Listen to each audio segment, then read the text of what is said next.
Good afternoon, everyone, and thank you for joining us for Forward Fridays. Forward Fridays is a series of conversations that we're having in regard to tying up the learnings that we're having in our 21-day Racial Equity and Social Justice Challenge that YWCA launched about 2.5 weeks ago, actually 3 weeks ago now. And this week in the 21-day challenge, we are talking about criminal justice. In the last couple weeks, you know, the 21-day challenge was created under the understanding that it takes 21 days to create a new habit. So for 21 days, based on all of the stuff that was happening in our universe in the last 2 months, and even more, much longer than that, YWCA pledges to eliminate racism and empower women, promoting peace, justice, freedom, and dignity for all. And we saw it as our responsibility to create a space that we challenged you for 21 days in your life to carve out a few minutes every single day to learn, to engage with, and to understand how all of what we see today around systemic racism came to be. So it allowed us to create a community of education, a community conversation, and some common understanding and language of the history and the legacy of systemic racism in our country and in our region. So today we are incredibly excited to have with us Commissioner Barbara Jordan of District 1, one of the homes of YWCA. And Commissioner Jordan, long before I came to YWCA, you have been a champion for District 1. And when I came in, I was just too happy that you were our commissioner in District 1. And we've worked over the years on a couple of really very cool items that we've been able to accomplish together. And today, when we talk about criminal justice, there's another huge item that you sponsored and brought to the commission last week that I'd love to have you talk a little bit about, the independent oversight committee that would be created for the citizens to be a part of the criminal justice system. So welcome. Tell us a little bit about what do you think about this 21-day challenge? I think it's an excellent idea. I think that it gives us an opportunity to be creative, to think about those things, those gaps in our lives, and try and make sure that we're using our time wisely to fill that. And especially if it's something that you've been wanting to do, look back on our history, to look back on what we can tell our children and have them go back and do some research. I think there are different things, different ways you can approach it. It may be developing a habit for ourselves, but it may be developing a habit where we're reading a part of history to our children. Yes. And having them to study that, to see how did we get to where we are today, so that it becomes a habit in their life so they can then teach their children. So I think it's a wonderful idea.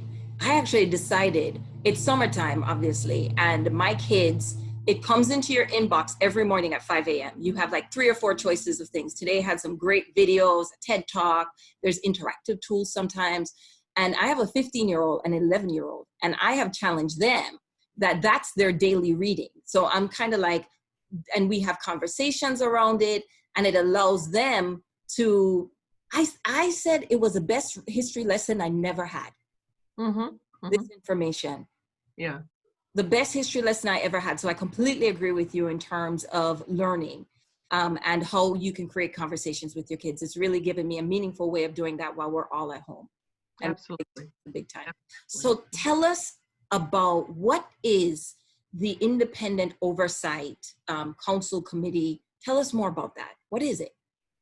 Actually, the Independent Civilian Panel that I have on the agenda was started many years ago. As a matter of fact, during the time that we had the crisis in 2008, 2009, we had the budget crisis. The Independent, it was then called the Independent Review Panel. It was in existence then, and it really fielded complaints from the police department as well as other county departments that employees may have had, or even citizens may have had. And they would have a process, they would have a venue to go to in order to field those complaints. And they would be investigated and basically issue a report based on their findings and a recommendation. Well, during the budgetary process in 07 and 08, as you know, everything was devastated during that time. We cut over $1 billion in those 2 years from the county's budget. And of course, police never liked the independent review panel at that time. So naturally, that was a sacrificial lamb. It was one of the things that everybody was happy to To cut see back go. Mm-hmm. as an easy target. So it was targeted, and basically the funding for the panel, even though it was a part of, it was an ordinance that created it, was really seen as something, okay, we can get rid of this and there would be no pain, in doing so. And so it was eliminated in terms of funding, but it still remained a part of the ordinance on the books for an entity that we had in place where citizens had a right to come and file complaints. Well, based on our economy getting better over time, I've tried to bring that back in various forms and have not been successful. And my last iteration took place before the one that we have now, took place in 2018. And it went through about 3 or 4 different iterations, working with a group of organizations that had a common interest in making sure that we would have social justice issues addressed. We came up with what we thought was a very good recommendation to bring it back, and that iteration did cover the entire county in terms of the county departments. And of course, it passed, but it was vetoed, and then we had a couple of other iterations. So I decided to just wait, not to bring it back anymore because we did not have the votes to override, even though we had a majority of the votes in favor of it.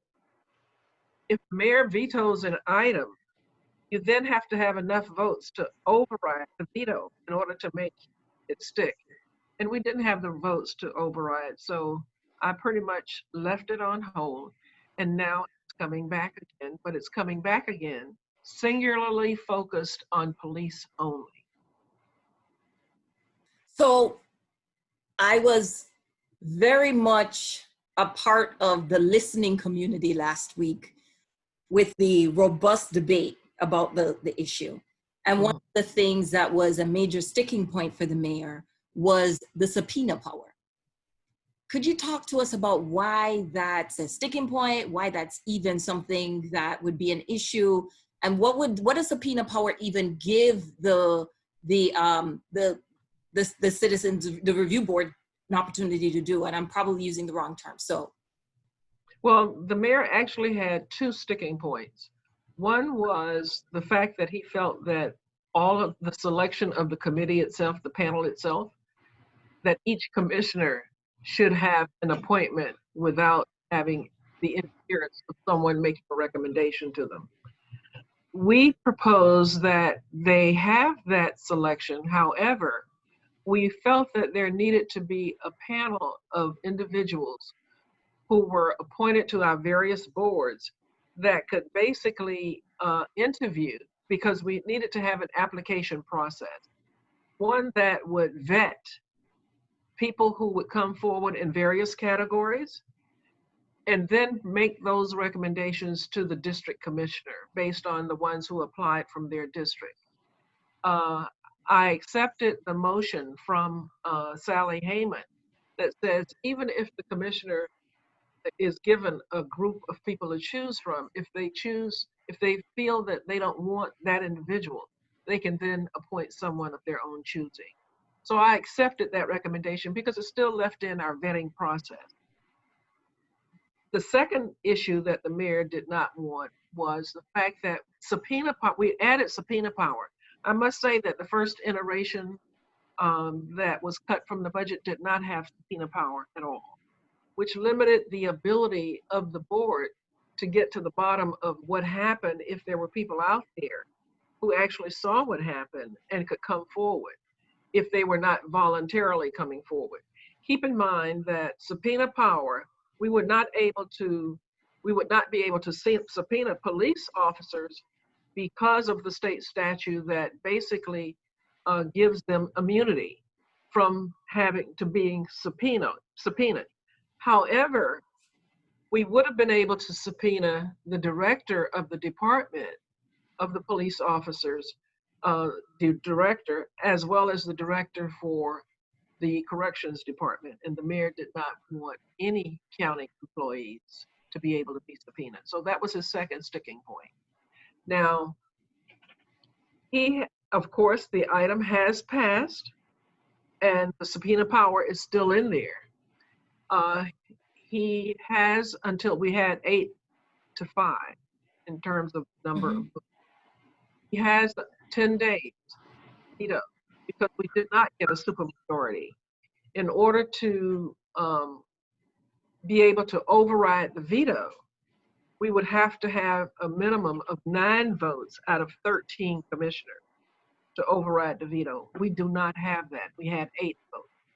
So the mayor has 10 days to think about it and to veto. Now, in our discussions, he felt that very strongly that the item still did not go far enough because the subpoena power was left in.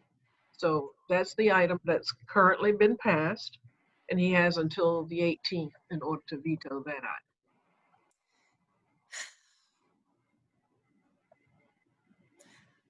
I have so many questions, but I think the one I'm going to ask is, let's say the mayor does veto the item. What would be our goal at that point? Would it be to go back to the drawing board and try to meet at a place where we could get the item agreed upon by more of the commission and get to the point where the mayor is in agreement so we could push it through, so we could get it done? I'm hoping against all hope he doesn't veto the item, but knowing how history has been in the past, I'm sure that he will veto the item. I don't think that it puts him in a good place to do that, but he has to make that decision. If he does veto the item, Kerry-Ann, we did some research to find out what would that mean if we took out a portion of the subpoena power, not the entire subpoena power. If we only released county employees from being subpoenaed, what does it mean? Well, to me, it means that if we got a commitment from the mayor, which we have, that if we took that out, then he would not veto. But in order to take it out, I would have to do a whole new item, which means that it would come back on an agenda. So we have already put a plan in place that if he vetoes the item by the 18th, a new item will be on the agenda on the 21st of this month. Okay. That will remove the language or add language that says subpoena power we will not have subpoena power for county employees. That's the second issue that he had.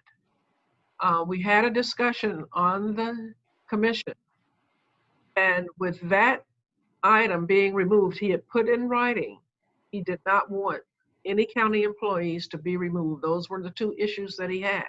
So we would be addressing his second issue. And he has put on the record that if it is removed, he will not veto the item. Our research indicated, because before I made the decision to move forward with the second item, we called the city of Miami, which already has subpoena power, to find out from them, how often have you used it? Yeah. And how effective has it been in terms of your need to use it for city employees? And what we found out was that they had only used it once in 9 years. Once in 9 years to subpoena a city employee.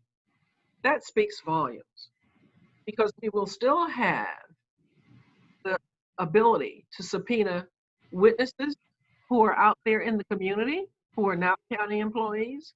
We can still subpoena records. We can still subpoena video. We can still find investigators, go out and investigate. So to me, it was much more important to win having an item go on the agenda that may give up subpoena power for county employees but win for the community in having a panel, an independent civilian panel in place that would still be able to accomplish what we need to accomplish. It sounds like we're on the right track. And I have to say thank you on behalf of YWCA and our centennial legacy in bringing this forward in this time, because it is time. It is absolutely time, and we heard overwhelmingly from the community. And I do feel, and I am optimistic, that everyone in our commission wants to do the right thing around this, and hopefully we will land on the right language to see it go forward.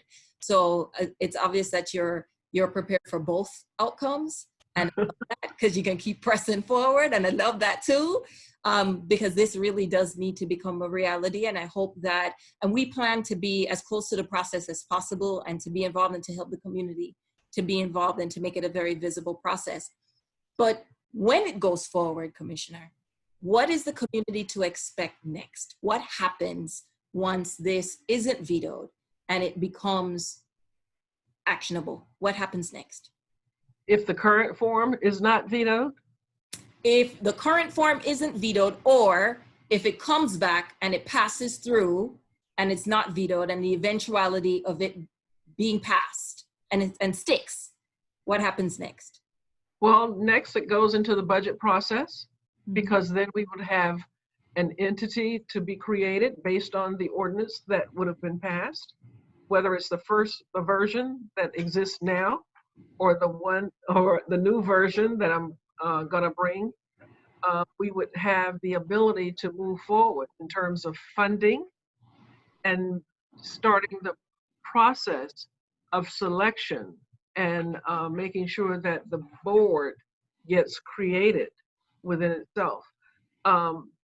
Also, just in case, because the mayor has given his word. He has said that if it had those two things, he would not veto. However, we want to make sure that there's not an ability to cut it out again in the future. So we have another item that we have already passed, and that item passed 11 to 3 to 2, 10 to 3. That item passed 10 to 3. Basically putting an item on the ballot for the voters to create by referendum an independent civilian panel. And that item is slated to be on the ballot in November. So even if another mayor or another commission says we have a budget crisis and we want to cut the independent civilian panel, they will not be able to do that if the citizens vote and say they want one created, and it's a referendum to do that. It puts it in our charter. So this is history, and we have now changed moving forward, and this is going to be on the ballot in November. So we are working really hard to make sure that folks understand their options on the ballot and what they mean, and to mobilize women as well as all of our community members to the polls in November. This is one of the things, guys, that you're going to see on that ballot, and it's so critical that you understand what that means. But in my head, as a voting member of our community, I hear we gonna get this right, so that when I go vote on in November, it sticks. That's what I heard from what you just said. Absolutely, it sticks. It sticks. The only way that it will not happen is if the mayor decides to veto both of them. But we're going to bring something back to the community on the 21st, if he vetoes it by the 18th. And we have the votes to override because we have 10 votes. So I don't think he'll mess with that one so much, because this is saying to the community, if you veto that, you don't want the voters to decide their fate. And it's the voters who are paying the taxes. It's the voters who say, this is what we want in our budget. And we have heard overwhelmingly, I heard overwhelmingly, and I think in this time, there's a lot of faith, and it's going to take a lot of different avenues to do this, but there's a lot of faith that has to be restored in our system, in just the way that we go about everyday life as a community, and trusting to walk alongside our police officers. There's a lot of faith that needs to be restored in that process. And this is the way that the community has said pretty loudly that they want to have happen. So everyone's trying to do a good job. No one denies that. I think there are good people working really hard to make this happen, as have you, Commissioner. I am going to miss you on that bench after November, but I know that I will still be in your orbit somehow. You're not going to go too far away. And I look forward to working with you in the future and being a part of seeing this legacy come to life for the people of Miami-Dade County. Thanks again for bringing it forward. Thanks for being such a mentor and a leader. We shouldn't say a woman leader, but I'm proud of that. A woman leader in our county, and has left such a legacy for all of us to follow. And big shoes, big high heels for me to fit. I appreciate you raising that North Star for us. Anything you want folks to know before we wrap up? I just want them to know that when this gets on the ballot, when these items come on the ballot, don't just look at what you may know is going to be on the ballot and skip the rest of the ballot. Please read the ballot during the election. And remember, this is going to be a time for change, a time to look down ballot and vote for those candidates that you know will make the change that you need to have made in the community. And I do want to say, even though I will be out of office in November, I will still be a citizen of Miami-Dade County and live in District 1. And you will still hear from Barbara Jordan. On that note, thank you so much, Commissioner. Everyone, if you haven't joined the challenge, I mean, you really need to. You can still sign up, YWCA South Florida.org. We're halfway through, but we will catch you up on the information, and look for how we're going to be doing work, especially around voting, getting you to the polls, getting you the information, creating a lot of information so you can do your homework before you get in that voting booth. We got homework to do. And Absolutely. So make sure that we are very involved in getting you motivated and understanding what you're voting for. Just get there, cast your vote, and be informed when you get there. And I think that's a lesson we're going to take away today, and that your voice as a citizen is still extremely valid, and it still shows up every day in some of these really, really long meetings at the BCC. For sure. Have a great day, Commissioner. Thank you for having us. Take care. Stay safe now. You take care. Bye-bye. Bye-bye.